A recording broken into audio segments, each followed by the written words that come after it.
In today's video, we will talk about risk. How is it measured and what is an acceptable level of risk? All of us know in general terms what risk is. Risk is the possibility of harm, loss, or danger occurring due to a particular situation or action. Speaking in terms of safety, risk is measured by considering likelihood or probability, how likely is the event to happen, and severity or consequence, how serious would the consequences be if it happened. It can be represented mathematically also, that is, risk is equal to likelihood times severity. As evident from the equation, if the likelihood of occurrence is high, the risk will be high. If the severity is high, the risk is high. If both likelihood and severity are high, the risk will be highest. Nothing in this life is risk-free. Even sitting in a restaurant is not risk-free. The roof may fall due to a speeding out of control car ramming into the restaurant. Standing under an open sky in an open field is not risk-free. A person died when a flying duck fell on him or an airplane door or engine part falling on you. These examples have been taken from real-life accidents. You can think of any scenario, and when you analyze it deeply, you will get the same answer. Nothing is risk-free. Over the last few decades, safety engineers have developed a few key performance indicators, commonly known as KPIs, for measuring risk. I will touch upon the commonly used ones, and you will see why it all makes perfect sense. Safety engineers rely on a term called acceptable risk, commonly called LRP, which stands for as low as reasonably practicable. So why do you need LRP?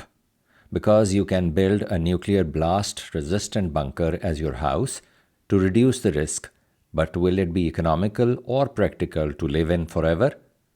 Then how do you draw a line for reasonable and practicable? Risk is measured in terms of the biggest loss possible, that is, a fatality.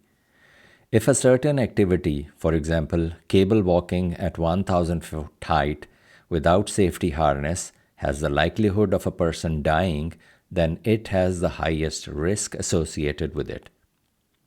If you recall, we discussed the hierarchy of risk management in one of the earlier videos, where we talked about elimination of risks, substitution, engineering controls, etc.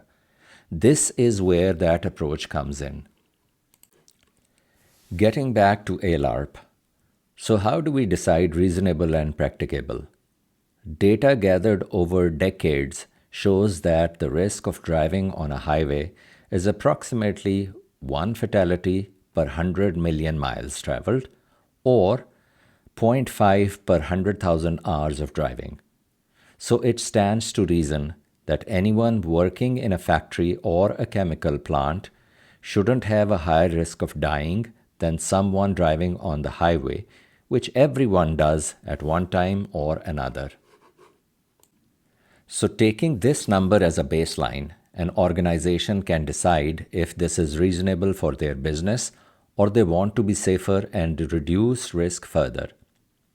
There comes a time when the cost of risk reduction goes beyond reasonable and practicable, and every organization strives for the sweet spot where the risk is as low as reasonably practicable, that is LRP. Now going in a bit more detail with some geeky stuff.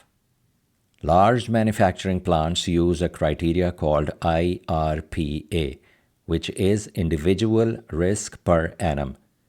This is a metric used to quantify the annual probability of fatality for a person due to exposure to specific hazards. For example, if a person has 1 in 1,000 chance of dying in 1 year due to a specific hazard, it has an IRPA of 10 raised to the power minus 3. That is 1 divided by 1,000. I think these are enough technical details for one video. Before I go, I will share a piece of trivia with you. Do you know which job had one of the highest risk of dying? It was Alaskan crab fishing. In this profession, people were 11 times more likely to die than driving on a road. Over the years, a lot of improvements have been done through regulations in this field, but it still is very dangerous. See you soon in a future video. Stay safe.